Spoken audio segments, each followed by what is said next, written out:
untuk mendapatkan ilmu yang barokah, ilmu yang berkah. Jadi teman-teman sekalian, sesuatu yang berkah itu sekalipun sedikit, itu melahirkan banyak manfaat untuk orang banyak. Jadi amonara rizkinya dengan dakana sekedi. Ino kalau dia berkah ma rizkinya itu bakalan membahasan penuh suwe umur liyaka. Jadi kemudian tercukupi sama rezeki itu namanya berkah. Nah, ilmu yang berkah itu ilmu yang bagaimana?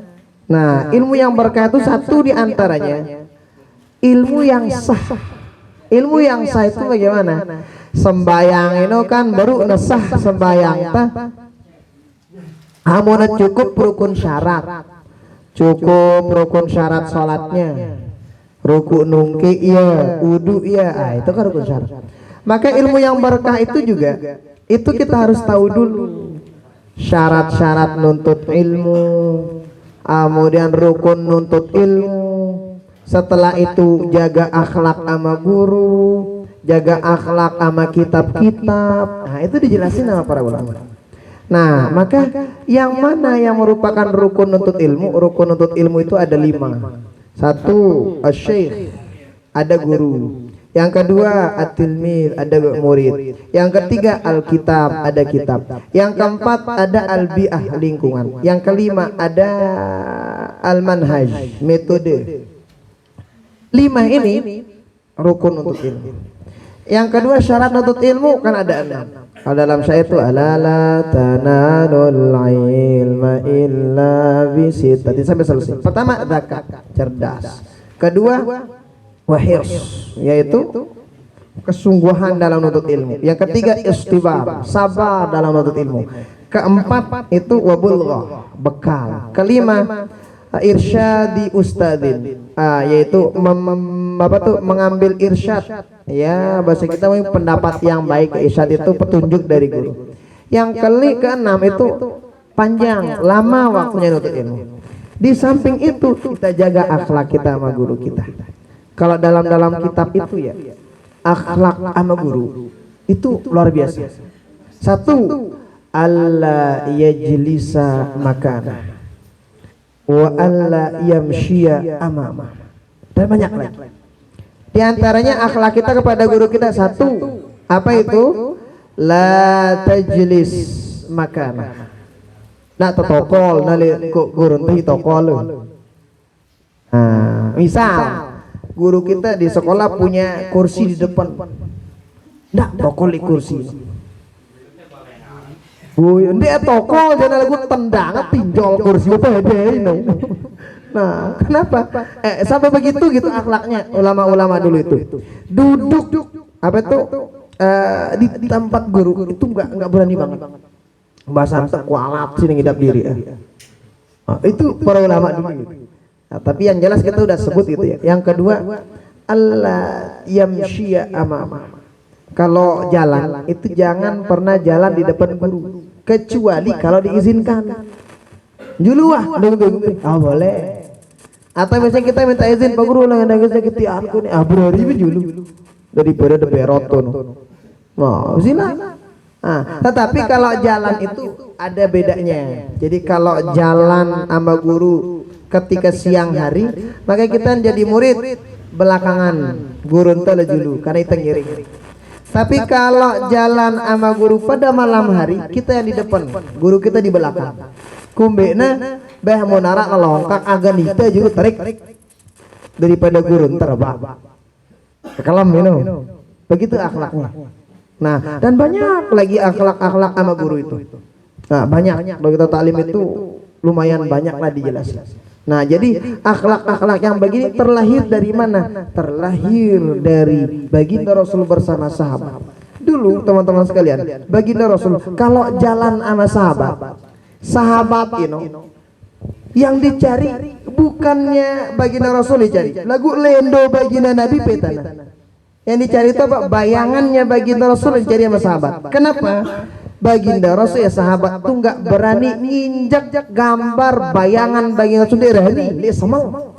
Bayangin pembahasan tuh lendo baginda Nabi dia semal ngilat.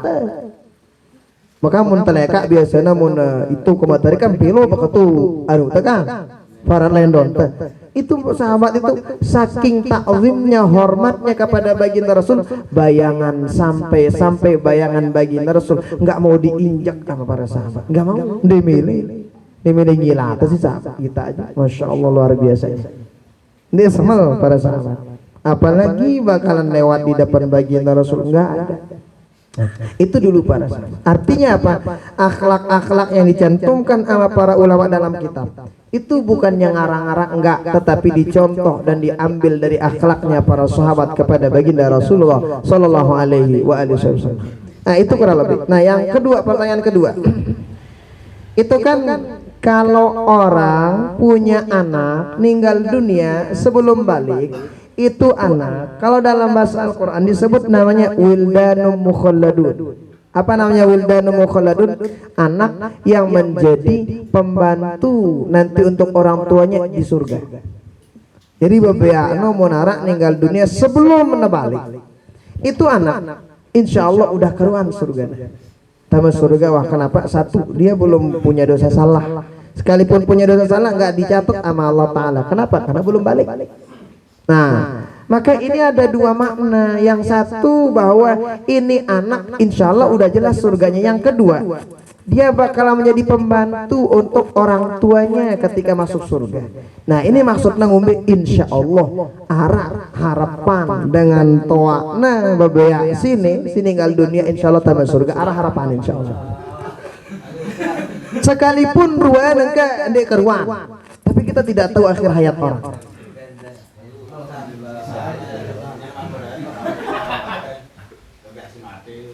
Kalau itu beda ini jadi. Ini kan si arane nama ini, wah, udah sah semuanya. Nah itulah kurang lebih. Kalau itu, nauzubillah lah. Nah, lain ini loh bapak jadi. Iya. Nah jadi anak yang diaborsi berarti yang salah bukan dia, tetapi itu yang aborsi.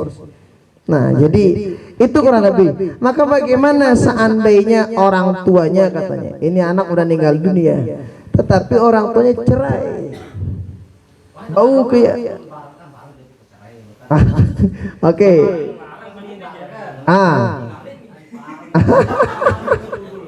Nah terus bagaimana itu? Apakah kita sama-sama satu bakalan bawa pintu surga atau bagaimana? Nah insya Allah arah intinya ada harapan masuk surga. Adapun masuk surga itu lewat pintu yang mana? Pintu surga itu kurang lebih ada 8. Bejelangan tetama. Makanya nanti orang yang ahli surga, misalnya dia ahli sholat, nah tamat surga biasanya dipanggil pakai apa? Lewat pintu sholat. Dengan sifat coba sedekah dipanggil oleh Allah Ta'ala lewat pintu sedekah. Orang yang bagus akhlaknya dipanggil lewat akhlak itu. Jelangan nanggor itu. Benengkai ida bebejo kuda bagus so. Dipanggil lewat mana? Nah berikutnya yang ketiga apa tadi?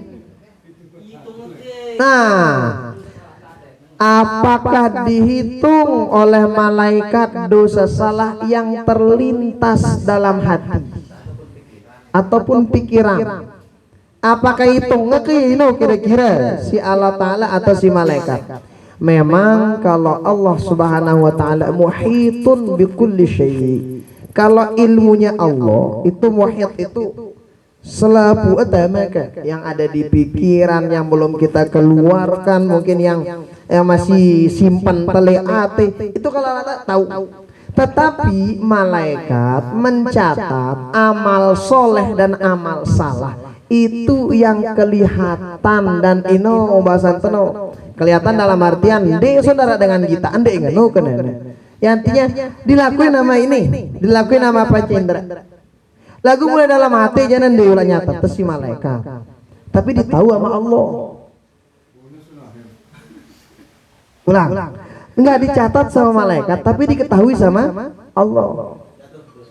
Nah makanya ini nih, jadi insya Allah amun ulama tasawuf ini aja, ulama tasawuf ini si atasan sekedilengan itu juga kan darah tadah masih bawa.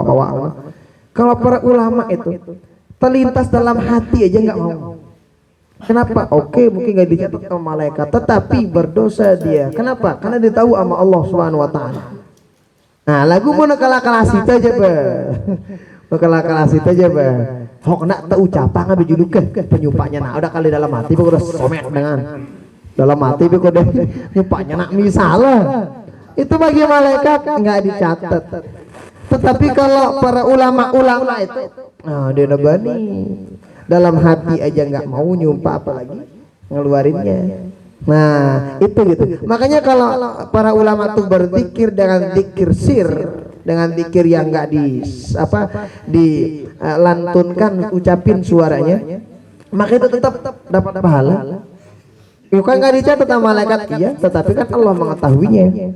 Nah jadi ngano kurang lebih kan. Tetapi marah kasih beruno bakah aba ndak nyumpah dalam hati bapak ndak usah. Nah, itu lebih amannya. Terus misalnya arah bayangan negatif misalkan. Kalau ada bayangan negatif tapi nggak dilakuin oleh panca indera kita, itu insya Allah nggak dicatat dosa.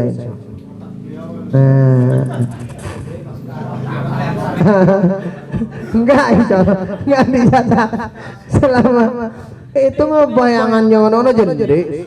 Nah enggak insya Allah ya. Jadi tetapi ingat, kalau dibayangkan kemudian ngelakuin hal-hal negatif baru hati-hati. Nah, itu jadi jadi negatif penanang berari. Nah dosa nanang berari. Nyumpatnya keplos itu dosa ini nah nyumpat keplos. Bagaimana ada orang nyumpah tapi kelepos? Kalau kelepos itu pembahasan kesel lidah lah ya kali ya.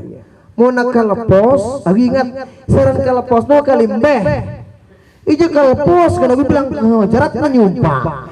Dia nak kelepos ini udah sengaja ini jana. Ya kelepos ini no kalimbeh dengan. Ini orang dia sengaja sekali beh kayak kita. Nah ini orang ini jangan beredar. Oh no, ini tidak sengaja ini. Pada nyumpah anda, biar nyumpah kalau puas ini, halang jauh ke. Lagu mana bilang hajarat aja nene. Dia kalau puas ini bisa sengaja ini orang. Hah?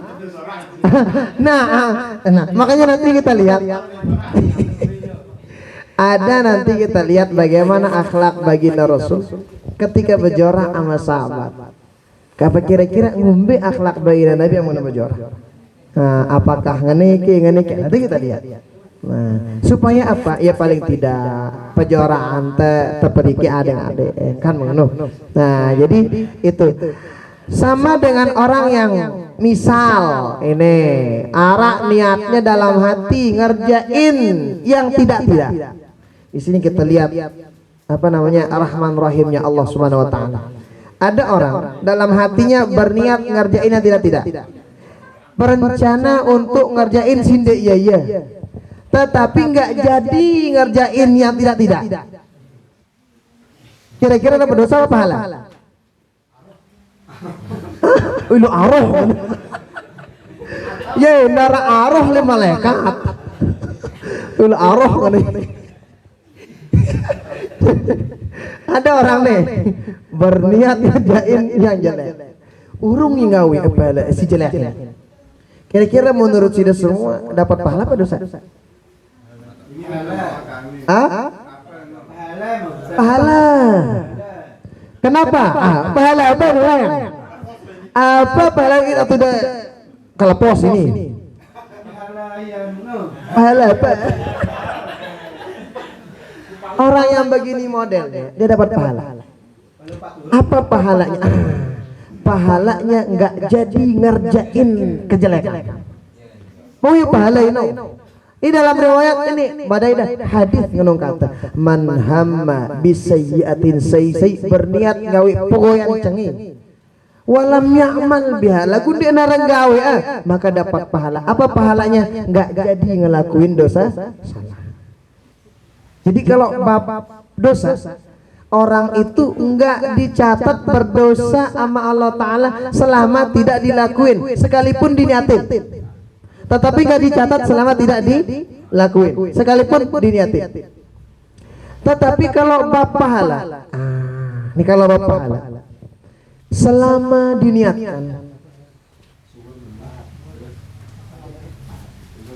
ada tamu nyari bapak. Badaan, nenek ya, anaknya beliau. Nah, jadi ini mau nanda dosa. Jadi kalau pada dosa itu sekali lagi orang berniat kejelekan, nggak jadi ngadain kejelekan dapat pahala. Apa pahalanya? Karena tidak melakukan kejelekan tersebut. Tetapi masya Allah tabarakallah, hebat keren kang naitali Allah Taala di si Allah Taala ini. Kalau ada orang berniat ngerjain amal ibadah, nggak jadi ngerjain amal ibadah tersebut, sudah dihitung pahala oleh Allah Taala. Apa pahalana? Pahala niat. Apalagi kalau dilakuin lagi bobol pahala malik beli. Contoh, ada orang berniat ngerjain mara ini misalnya, berniat ngaji.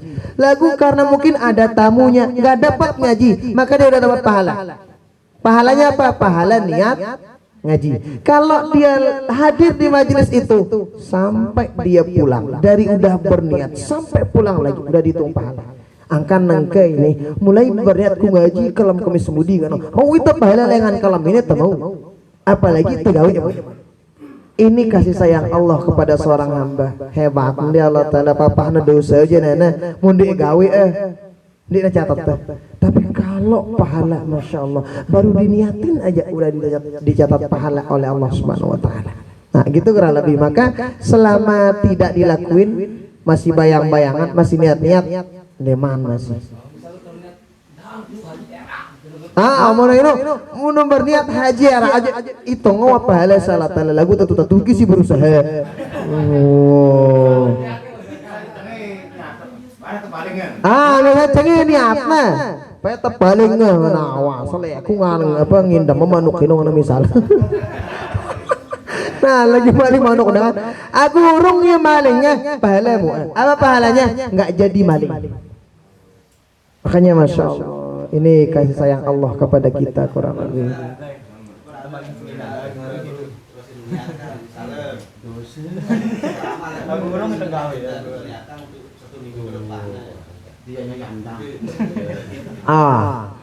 Bagaimana ada orang berniat 1 minggu ke depan berniat bersedekah untuk 1 minggu ke depan. Dia rencananya apa ini? Misalnya dapat sedekah nengke lagu sampai seminggu depan pahalana, atau dia niatnya dia sekarang niatnya ku bersedekah pokok minggu depan nambi si kenau.